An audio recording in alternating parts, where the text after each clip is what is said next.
Direito adquirido ou regra de transição por pontos? Qual o melhor caminho a seguir pós-reforma da Previdência? Antes de entrar no assunto, deixa eu me apresentar. Meu nome é Thiago Rodrigues, eu sou advogado previdenciarista e este aqui é o canal Imersão Previdenciária. Se você busca dicas de direito previdenciário que podem servir como base de uma boa estruturação de um planejamento previdenciário para o futuro da sua aposentadoria, não deixe de se inscrever aqui no canal e ativar o sininho. Quando eu falo sobre direito adquirido ou regra de transição por pontos, eu estou falando da mesma regra de transição pelos pontos, pois para esta regra existe a possibilidade de invocar o direito adquirido. Vamos relembrar. A Lei 13.183 de 2015, ela instituiu a regra de pontos, que ao meu ver foi uma grande reforma da Previdência velada, pois naquela época que foi instituída a lei com o sistema de pontos, não se tinha a possibilidade de conseguir a concessão de 100% da sua média contributiva sem que houvesse aplicação do fator previdenciário, exceto nas possibilidades de aposentadoria especial, aposentadoria da pessoa com deficiência ou na aposentadoria por invalidez. Fora estas possibilidades, o sujeito geralmente vivia assolado pelo fator previdenciário que foi instituído com a Lei 9876 de 99. Portanto, muitas vezes aquele que tinha uma média contributiva acima do salário mínimo se via cercado por um regramento que, via de regra, forçava ele a postergar o seu pedido de aposentadoria. Caso contrário, ele poderia perder 30%, 40%, 50% na concessão do benefício. Quando veio a regra de pontos, surgiu a possibilidade de somar uma pontuação entre a idade e o tempo de contribuição e driblar o fator previdenciário, ou seja, chegou o momento que virou possível receber 100% de RMI de uma média dos 80% maiores salários de contribuição do período básico de cálculo, que compreendia o período de julho de 94 até um mês antes da data de entrada do requerimento. Ou seja, se foi antes da reforma, este mês de concessão, este mês de pedido, deve ser antes da vigência da emenda 113 de 2019. Quando nasceu a regra de pontos, a pontuação inicial exigida era 85 pontos para as mulheres e 95 pontos para os homens. Isso iniciou em 2016. A previsão da Lei 13.183 de 2015 trazia um aumento de pontos de 1 ponto a cada 2 anos, ou seja, logo em 2018 já sofreu uma alteração para 86 pontos para as mulheres e 96 pontos para os homens. Em 2020, passados mais 2 anos, haveria uma nova mudança, onde passaria a exigir 97 pontos para os homens e 87 pontos para as mulheres. Ocorre que antes disso, entrou em vigência a emenda 103, a famosa reforma da Previdência. Por conta disso, a regra pelo sistema de pontos acabou sendo inserida nas regras de transição prevista na emenda constitucional. Ou seja, o artigo 15 da emenda 103 traz ainda a possibilidade do segurado da Previdência Social buscar a concessão do benefício pelo sistema de pontos. Só que agora o aumento graduativo da pontuação é de ano em ano, ou seja, aquele que não completou 96 pontos homem ou 86 pontos mulher até 2019, a partir de 1º de janeiro de 2020 passou a ter um acréscimo de 1 ponto por ano. Em 2020, 97 pontos para os homens, 87 pontos para as mulheres. 2021, 98 pontos para os homens, 88 pontos para as mulheres e assim por diante. Em 2033 será exigido 100 pontos para as mulheres e em 2028 será exigido 105 pontos para os homens. Agora em 2024 se exige 101 pontos para os homens e 91 pontos para as mulheres, entre a soma da idade e do tempo de contribuição, respeitando até mesmo as frações. Ou seja, neste caso, existe então ainda a possibilidade de buscar a concessão pelo sistema de pontos. Mas veja que após a reforma da Previdência, após a vigência da emenda 103, teve uma mudança muito grande com relação à sistemática de cálculo para apurar a renda mensal inicial.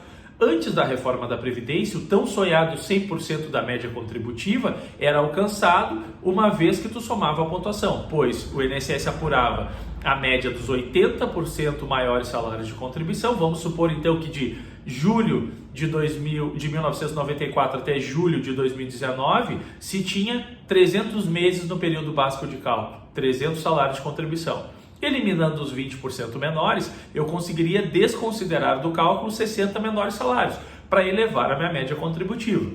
Por conta disso, eu fazia uma média dos 240 maiores salários de contribuição, respeitando o divisor mínimo, que na época era de 60% do período, que no nosso exemplo de 300 meses de contribuição, eu tinha que ter um divisor mínimo, um número mínimo de contribuições de 180 meses. Nessa situação, eu vinha receber 100% dessa minha média contributiva, ou seja, o cálculo da minha renda mensal inicial era o salário de benefício, que era igual à minha média contributiva, versus o coeficiente de 100%. Então, eu alcançava 100% da minha média sem haver nenhuma implicação através do fator previdenciário e até mesmo antes de fechar 65 anos homem na época e 60 anos mulher na época. Quando veio a regra de pontos através da emenda constitucional no artigo 15, nós também sofremos com alteração pelo cálculo da proporcionalidade de proventos. Ou seja, após a reforma da Previdência, agora é feito o cálculo com base no artigo 26 da emenda constitucional, onde diz que homens com até 20 anos de contribuição ganham apenas 60% da sua média contributiva. E mulheres até 15 anos de contribuição ganham 60% da média contributiva. Os homens passam a ganhar 2% a mais no cálculo proporcional pelo tempo de contribuição a cada 12 meses acima dos 20, ou seja, se ele tiver 21 anos de contribuição, ele tem 62% da média. Se ele tiver 22 anos de contribuição, ele tem 64% da média. Logo, para atingir 100%, ele tem que ter 40 anos de contribuição. Então veja, agora um homem, para fechar, além da pontuação ser exigida de uma maneira muito mais brusca, onde eu tenho um aumento graduativo de 1 ponto a cada ano, ou seja, apesar do segurado ganhar 2 pontos por ano entre 1 ponto de idade e 1 ponto de tempo de contribuição, se ele estava muito distante de alcançar a pontuação quando entrou em vigência a emenda constitucional, ele vai estar sempre correndo atrás daquela pontuação que aumenta 1 ponto por ano. Neste caso, além de se exigir uma pontuação maior, ele também não precisa ter apenas 35 anos de contribuição para ganhar 100% da média contributiva. Agora ele tem que ter no mínimo 40 anos de contribuição, que somado com a idade, em 2024, tem que ser 101 pontos. E ano que vem, 102 pontos. Até que em 2028 se estabeleça em 105 pontos de contribuição. E a partir daí será exigido sempre 105 pontos. Então essa regra de transição ela tem uma validade. Para as mulheres, essa pontuação vai aumentando até alcançar 100 pontos, que será o limite máximo em 2033. E as mulheres, que antes precisavam de 30 anos de contribuição, somado com a idade, fechar a pontuação necessária, agora, no mínimo, para alcançar 100% da mesma média contributiva, elas têm que ter 35 anos de contribuição, pois precisam ter 20 anos a mais do que os 15 mínimos exigidos pela lei.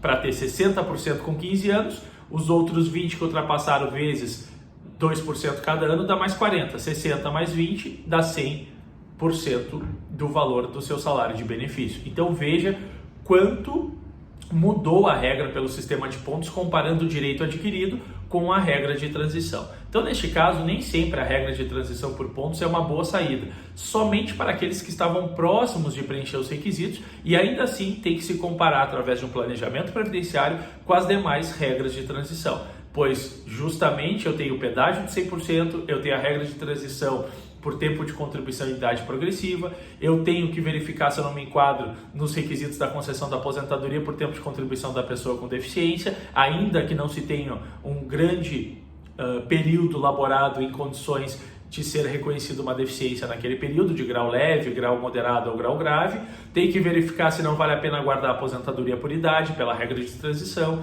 tenho que analisar todas as regras para ter certeza. Como eu saberei qual o melhor momento de optar pela melhor regra de transição? Após fazer o planejamento previdenciário, eu consigo identificar com valores todas aquelas soluções jurídicas se convertem em números. E aí o segurado com clareza consegue observar qual o melhor caminho a seguir. Porque se ele estiver cego, contando que a regra de pontos seja o melhor, porque ele pensa que a sistemática de cálculo de apuração da renda mensal inicial é a mesma aplicada pela Lei 13.183 de 2015, lá instituída em 2015, ele está enganado. A regra mudou. A proporcionalidade de proventos, por mais que ela possibilite um descarte ilimitado de salários de contribuição, se a lei exige como requisito um alto tempo de contribuição, eu não vou conseguir descartar praticamente nenhum dos meus menores salários e com isso eu vou poluir a minha média contributiva. E ainda que eu alcance 100% da média contributiva, eu não vou conseguir mais, como se fazia antes, esconder os 20% menor salário de contribuição, eu vou ter que poluir a minha média e muitas vezes receber um valor a menor. Portanto, 100% do coeficiente nem sempre é o melhor caminho. Se você quer uma matéria mais específica sobre isso, olha o vídeo que eu publiquei anteriormente falando sobre o descarte ilimitado das contribuições previdenciárias. E se você gostou dessa dica, não deixe de se inscrever aqui no canal e deixe um like aqui no nosso vídeo para fortalecer este conteúdo que nós publicamos aqui semanalmente no canal Imersão Previdenciária.